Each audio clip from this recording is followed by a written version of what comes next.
ሰላም እንዴት ናችሁ? ይህ በጣም የቆየ እኔ የምወደው ፊልም ነው። በእርግጠኝነት ፊልሙን ትወዱታላችሁ ብዬ ስላሰብኩኝ ዛሬ ለእናንተ ይዤላችሁ መጥቻለሁ። እኔ እህታችሁን ማገዝና ማበረታታት የምትፈልጉ ከሆነ እንደ ሁልጊዜው ሰብስክራይብ ያደረጋችሁ ቤተሰባችሁ አድርጉኝ። የምሰራቸው ፊልሞች ሌሎች ሰዎች ጋር እንዲደርስ የላይክ ምልክቷን እየተጫናችሁ የዛሬውን ፊልም ጀምሩት። ወደ ፊልሙ ታሪክ ስንሄድ ፊልሙ የሚጀምረው ፓኪስታን ውስጥ እስር ቤት ውስጥ ነው። ሳሚያ የተባለች ጎበዝ ጠበቃ ወደ እስር ቤቱ እየሄደችን ያለችው ይህንን ኬስ ከመውሰዷ በፊት በጣም ብዙ ሰዎች አስፈራርተዋታል።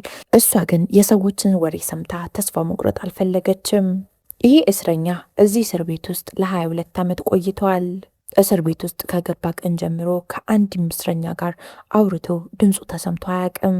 የእስር ቤቱም ጠባቂ ወደዚህ እስረኛ ይዟት እየመጣ ተስፋ ቁረጪ፣ ይሄ እስረኛ ለ22 ዓመት አንድ ቀንም እኮ አውርቶ አያውቅም፣ አንቺም የሌሎቹ ጣፋንታ ነው የሚገጥምሽ አላት። እስረኛው የ30ዎቹ መጨረሻና የ40ዎቹ መጀመሪያ ዕድሜ ውስጥ ያለ ሰው ይመስላል። አሮጌ ፎጣ ለብሶ ጸጥ ብሎ ድንጋይ ላይ እንደተቀመጠ ነው። ሳሚያም እሱ ወደ ታሰረበት ክፍል ከገባች በኋላ ራሷን ታስተዋውቅና አጠገቡ ቁጭ አለች። ከዛም ከዚህ በኋላ እኔ ጠበቃክ ነኝ አለችው። በእርግጠኝነት ምንም ሳታጠፋ እንደታሰር ካምናለው፣ እናም ከዚህ እስር ቤት እንደማስወጣ ቃል እገባልሃለሁ አለችው። ምንም ሊያናግራት አልፈለገም። እንደውም ፊቱን አዞረባት። ሳሚያ የተለያዩ መንገዶችን ብትጠቀም ምንም ትኩረት ሊሰጣት አልቻለም። ከዛም እዛው እስር ቤት አካባቢ በዛ በኩል ሄሊኮፕተር ሲያልፍ ድምፅ ይሰማል። እስረኛውም ፊቱን የሄሊኮፕተሩን ድምፅ ወደ ሰማበት ያዞርና ሄሊኮፕተሩ በምን ያህል ፍጥነት እንደሄደና ምን ያህል ጫማ ከመሬት እንደራቀ በስነስርዓት ይነግራታል። ሳሚያም ይህንን ድምፅ ስትሰማ በጣም ነበር የደነገጠችው። ከዛም ፈጠን ብላ የድምፅ መቅጃዋን ከቦርሳዋ ውስጥ ታወጣና ትጠባበቅ ጀመር ታሪኩን እስኪነግራት። ይህም እስረኛ በጎረና ድምፁ አንድ ብሎ ታሪኩን መናገር ይጀምራል። ስሙ ቪር ይባላል። ከ22 ዓመት በፊት ቪር የህንድ የአየር ኃይል አባል ነበር። በዚህ መሃል ነው ሁለት ዜጎች በረዶ ላይ ሲንሸራተቱ ጉዳት ደርሶባቸው እነሱን ለማዳን ሄደው። በሌላ በኩል የፓኪስታን ዜግነት ያላት ዛራ የተባለች በጣም የሀብታም ልጅ ያስተዋውቀናል። ዛሬ ምሽት የቀለበት ፕሮግራሟ ነው። እናም ለዛ እየተዘጋጀች ነበር። አባቷ ጃሃንጊር ፓኪስታን ውስጥ በሚያደርጋቸው የፖለቲካዊ እንቅስቃሴ በጣም ይታወቃል። ይሄ የልጁም ጋብቻ ለሱ ጥሩ የፖለቲካ ጥቅም ይሰጠዋል። እናም በእነዚህ ሁለት ሀያላን ቤተሰቦች መሀል የሚደረግ ጋብቻ ለሁለቱም ቤተሰቦች በጣም ትልቅ ጥቅም አለው። ዛራም ቤተሰቦቿ የሚላትን ነገር የምትሰማ ልጅ ነበረች። ይህ ጋብቻ ለቤተሰቦቿ ምን ማለት እንደሆነ በደንብ አርጋ ነው የምታውቀው። ከሷም ምን እንደሚጠበቅ በደንብ ጠንቅቃ ታውቃለች። የቀለበት ስነስርዓቱን ተከትሎ ቤት ውስጥ አንድ ሀዘን ይፈጠራል። የቤተሰቡ አካል የሆነችው ቢቢ አሁን የሞት አፋፍ ላይ ነው ያለችው። እናም ከመሞቷ በፊት ለዛራ አንድ ነገር ትናዘዝላታለች። እኔ ከሞትኩ በኋላ አመዴ ህንድ ውስጥ ያለ ወንዝ ላይ ይበተን ትላለች። ዛራም የቢቢን ኑዛዜ ከሰማች በኋላ አታስቢ፣ እኔ ራሴ ነኝ ቃልሽን አክብሬ የህንድ ወንዝ ላይ አመድሽን መበትነው አለቻት። ቢቢ ይህንን ኑዛዜ ከተናዘዘች በኋላ ብዙም ሳትቆይ አረፈች። ዛራም ጉዞውን ወደ ህንድ ትጀምራለች። መንገድ ላይም ከበድ ያለ መኪና አደጋ ይደርስባትና እንደ አጋጣሚ ሆኖ ቪር አካባቢው ላይ ስለነበረ ሰዎችን ለማዳን በሄሊኮፕተር ይመጣል። እሱም ከነበረችበት የገደል አፋፍ ላይ ተሸክሞ ወደ ላይ የጎተቷት ሲያወጧት ዛራ ጭምቅ አድርጋ ይዛው ነበረ። በዚህ ሰዓት ነው አመዱን የያዘው ቦርሳ ወደ ታች የወደቀው። ዛራም ቦርሳው እያለች መጮህ ትጀምራለች። ቪርንም እየደጋገመች ቦርሳውን መልሰን እናምጣው እያለች ትጮህበታለች። እሱም ግራ ነበር የተጋባው። ከገደል አንስቻት መልሳ ወደ ገደሉ እንሂድ ትለኛለች ብሎ ማሰብም ጀመረ። ከዛም ተመልሶ ይሄድና ጭቅጭቋን ስላልቻለው አመዱን የያዘውን ቦርሳ ያነሳላታል። ህይወቷንም ካዳነላት በኋላ በጣም ተናዶላት አንቺ የሰውን ህይወት አደጋ ላይ ተጥያለሽ ለዚህ ለማይረባ ቦርሳ ብሎ ጮህባት። እሷም ስራዋን ስለምታቅ ጸጥ ነበር ያለችው። ዛራም የሚቀጥለው አውቶቢስ እስኪመጣ እየተጠባበቀች ነበር። እሱ በአውቶቢሱ ወደ ከተማ ለመሄድ አብሯት አውቶቢስ እየጠበቀ ነበረ። የሚቀጥለው አውቶቢስ እስከሚቀጥለው ቀን ጠዋት ድረስ አይመጣም። በዚህም ምክንያት ቪርና ዛራ ተገናኝተው ማውራት ይጀምራሉ። በመጀመሪያ ልታናግረው አልፈለገችም ነበር። በኋላም ግን ቦርሳው ውስጥ ምን እንዳለ ልታብራራለት ሞከረች። የገባቸውን ቃልና ቦርሳ ውስጥ ያለው በጣም የምትወዳት ሴት አመድ እንደሆነም ነገረችው። እሱም በተናገራት ንግግር ይጸጸትና ጸጥ ብሎ ካዳመጣት በኋላ ይቅርታ ጠየቃት። ሁለቱም ሳያውቁት በመካከላቸው ያለው ቅርርብና ግንኙነት ቀስ በቀስ ሌሊቱን ሙሉ ሲያወሩ እየተቀየረ ይመጣል። አውቶቡስም መጥቶ መንገድ ከጀመሩ በኋላ ቀደም ባለው ቀን በተፈጠረው አደጋ ድንጋጤው ስላለቀቃት ድንጋጤውን ሊያስረሳት ዘፈን ይዘፍንላታል። ወንዙ ዳርም ከደረሱ በኋላ ቪር ኤስ ፈልጎ አምጥቶላት አመዱ ከመበተኑ በፊት መደረግ ያለበት ስነስርዓት ይደረጋል። ከዛም ዛራ ከቪር ጋር አንድ ላይ ሆና የምትወዳትን ሴት አመድ ወንዝ ውስጥ በተነችው። እሷም ተመልሰ ወደ ፓኪስታን መሄድ እንዳለባት ስትነግረው እሱ ደግሞ እኔ እስካሁን ስረዳሽ ቆይቻለሁ፣ አሁን ደግሞ በምላሹ አንድ ቀን ስጭኝ ይላታል። እሷም እስካሁን ጥሩ ሆኖ አጠገቡ ሆኖ ሲረዳት ስለቆየ እሺ ብላ አንድ ቀን ልትሰጠው ወሰነች። ቪርም ተወልዶ ያደገበትን ገጠር ሊያሳያት ይዟት ይሄዳል። ተወልዶ ያደገበት አካባቢ ያሉት ሰዎች በጠቅላላ ልክ እንዳዩት ነበር ያወቁት። በመጀመሪያ ህፃናቶቹ ናቸው ቪር መጣ እያሉ እየጮሁ እየተሯሯጡ ወደሱ የሄዱት። ሁሉም ዛራን ከጎኑ ሲመለከቱ ቪር እጮኛውን ይዞ መጣ የሚለው ወሬ ሁሉም ሰዎች ጋር ይዳረሳል። የቪር ቤተሰቦች ከሞቱ በኋላ ያሳደጉት ወላጆቹ በጣም ተናደውበት እንዴት ሳትነግረን አገባህ ብለው ዱላ ይዘው ነበር የመጡት። እሱም አረ ሚስቴ አይደለችም ከፓኪስታን የመጣች እንግዳዬ ነች ብሎ አስተዋወቃቸው። ቪርን እንደ ልጅ ያሳደጉት ቻድሪና ሳራስዋቲ ይባላሉ። ሳራስዋቲም በጣም ተደስታ ዛራን ጸጉሯን እየሰራቻት ነበር። በዚህ መሀልም ቪር እንዴት ህፃን ሆኖ ወደዚህ መንደር እንደመጣም ትነግራታለች። ቪርም ወዳደገበት መንደር ከመጣ በኋላ ምሽት ላይ ደስታቸውን ያከብራሉ። እናም እዚህ መንደር ውስጥ የሴቶች ትምህርት ቤት እንደሚገነባም ቃል ይገባላቸዋል። ከዛራ ጋር አንድ ላይ ሆነው የመሰረት ድንጋዩንም ያስቀምጣሉ። ሽቱ ሲበላ ሲጠጣ ሲጨፈር ያልፋል። የሚቀጥለው ቀን ቪርና ቻድሪ በጠዋት ከእንቅልፋቸው ተነስተው መነጋገር ይጀምራሉ። ቻድሪ አንድ ላይ እስከ ዛሬ ስለገነቡት ነገር እያነሳ ማውራት ይጀምራል። ቪር ደግሞ ገና ብዙ ይቀረናል፣ በዛ ላይ ደግሞ ሴት እህቶቻችን ትምህርት የሚያገኙበት መንገድ መፍጠር አለብን ይለዋል። እናም ከዚህ በኋላ ያለውን የስራ እድሜውን በጠቅላላ የእነሱን የትምህርት ሁኔታ በማስተካከል እንደሚያሳልፍ ቃል ገባለት። ከዛም ነገር ግን ህልሜን ሳላሳካ ብሞትስ ብሎ ደግሞ ማሰብም ጀመረ። ቻድሪም አንተ ብቻ የቻልከውን አድርግ፣ የቀረውን ሌላው ያረጋል አለው። ቪርም ዛራን ለመሸኘት ወደ አውቶቡስ ማቆሚያው እየሄዱ ነው። ነገር ግን ቀረብ እንዲለን ብለው በማሰብ ጫካውን ውስጥ ለውስጥ እየተጓዙ ነበር።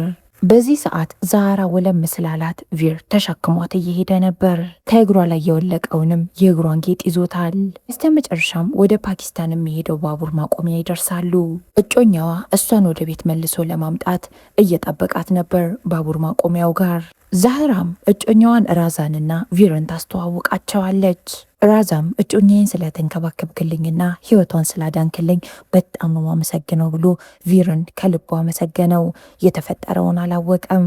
ዛህራም ከእጮኛዋ ጋር ወደ ሀገሯ ከመመለሷ በፊት አንድ አፍታ ቪርን ለመሰናበት ወደሱ ትጠጋለች።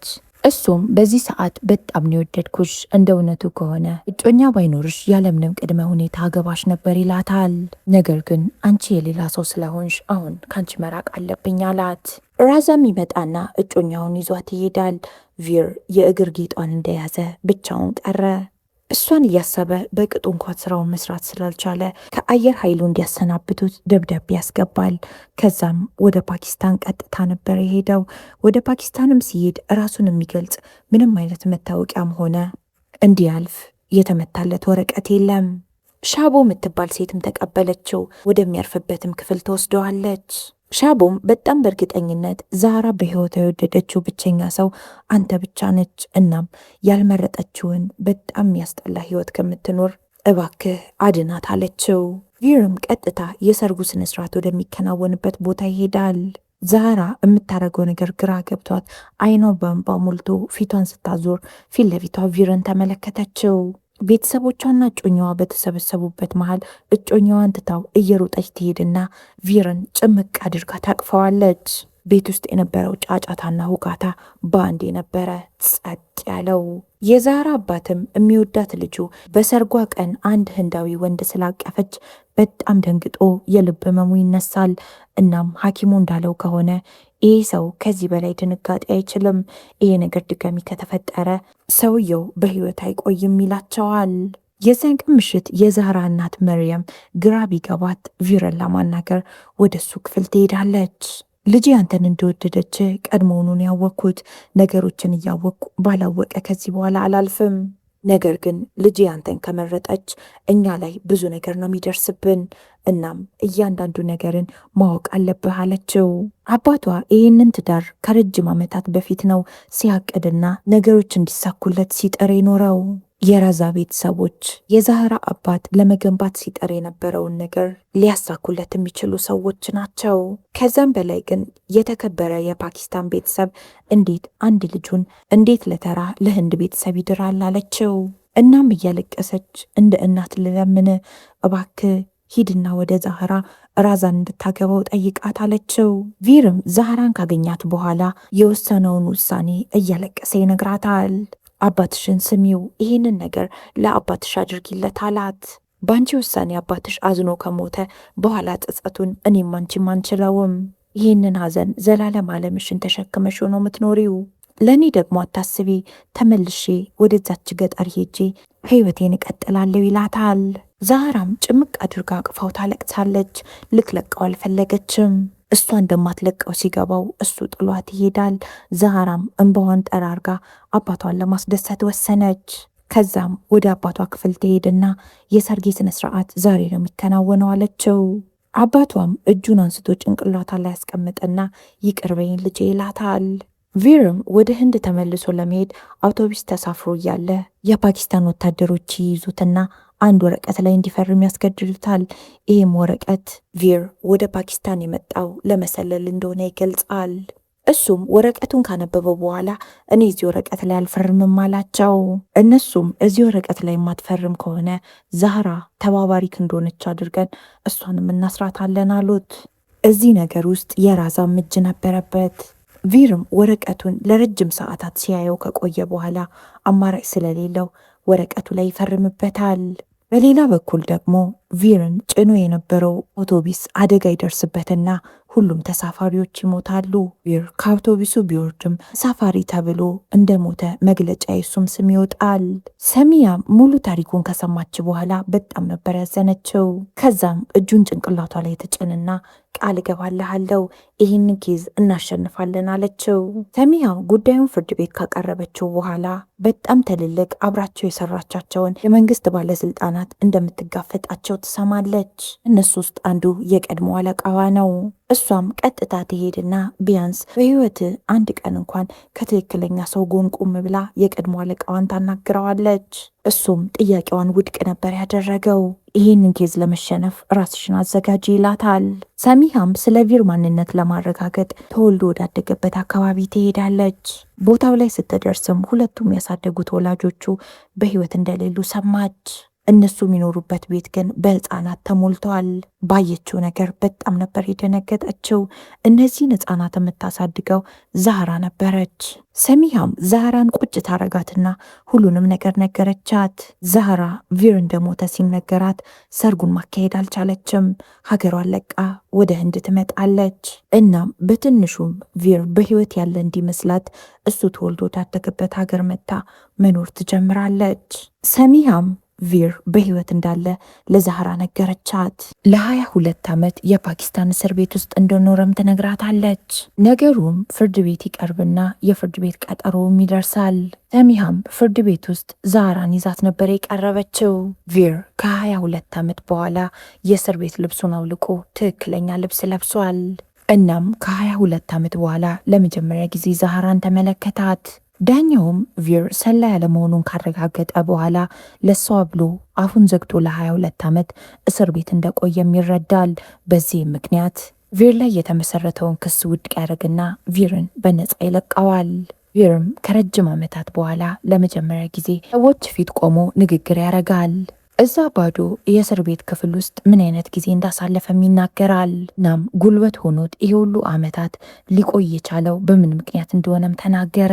ሰሚሃም ተስፋ የመቁረጥ አፋፍ ላይ እያለን የመጣችለት ናም ድጋሚ በህይወት መኖር ምን ማለት እንደሆነ በሷ ነው ያወቀው። እሷንም አመሰገናት። እናም የ22 ዓመት ስምተው እሱንም እንደጠቀመው ይናገራል። የሰሚሃም የቀድሞ አለቃ የ30 ዓመት ጠበቃ ሆኜ ስሰራ ከእውነት ጎን መቆምን ያን ያህል ልብ አልለውም ነበር፣ ነገር ግን ምን ያህል ደስታ እንደሚሰጥ ባንቺን ያወቅኩት ይላታል።